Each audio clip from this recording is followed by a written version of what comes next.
తెలంగాణ రాష్ట్ర వ్యాప్తంగా రేపటి నుండి పాఠశాలలు పునఃప్రారంభమవుతున్నా ఇంతవరకు కడ్తాల్ కస్తూరిబా పాఠశాలలో విద్యుత్ సప్లై ఇవ్వకపోవడం బాధాకరమని గ్రామీణాభివృద్ధి స్టాండింగ్ కమిటీ జిల్లా సభ్యులు కడ్తాల్ జెడ్పీటీసీ జర్పుల దశరథ్ నాయక్ అన్నారు.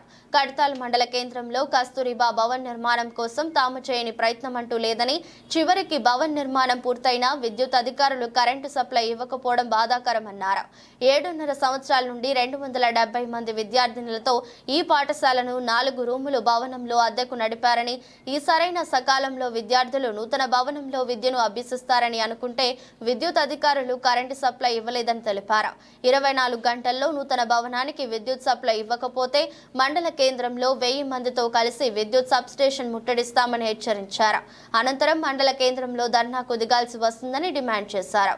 ఈ కార్యక్రమంలో వైఎస్ ఎంపీపీ ఆనంద్, రైతు కోఆర్డినేటర్ వీరయ్య, ఎంపీటీసీలు ప్రియా రమేష్, మంజుల, చంద్రమౌళి, మాజీ ఎంపీపీ సువాలి పంతు, మాజీ సర్పంచ్లు హరిచంద్ నాయక్, తులసి, రామ్ నాయక్, శ్వేత, భూనాథ్, లక్ష్మి, కృష్ణ, సులోచన, సాయిలు, పూజా దేవ నాయక్, మాజీ ఉప సర్పంచ్ శారద, పాండు, మాజీ వార్డు సభ్యులు శ్రీను నాయక్, సోమ్లా నాయక్, నాయకులు మంగళపల్లి, నరసింహ, కిషన్, శ్రీను, నరసింహ, వెంకటయ్య, శంకర్, వాచ్య, సిద్ధు, శ్రీకాంత్, చందు నాయకులు తదితరులు పాల్గొన్నారు.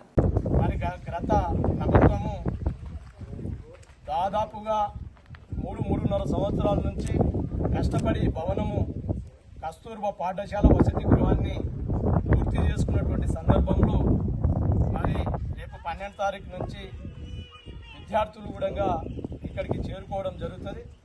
మరి దీనిపైన విద్యుత్ శాఖ వాళ్ళు నిర్లక్ష్యం వహిస్తున్నారు. మరి ఈ 24 గంటల్లో ఏదైతే విద్యుత్ శాఖ వారు ఒకవేళ కలెక్షన్ ఇవ్వకపోతే 24 గంటలు చూస్తాము. 24 గంటల్లో కలెక్షన్ ఇవ్వని వేళ దాదాపుగా 1000 మందితో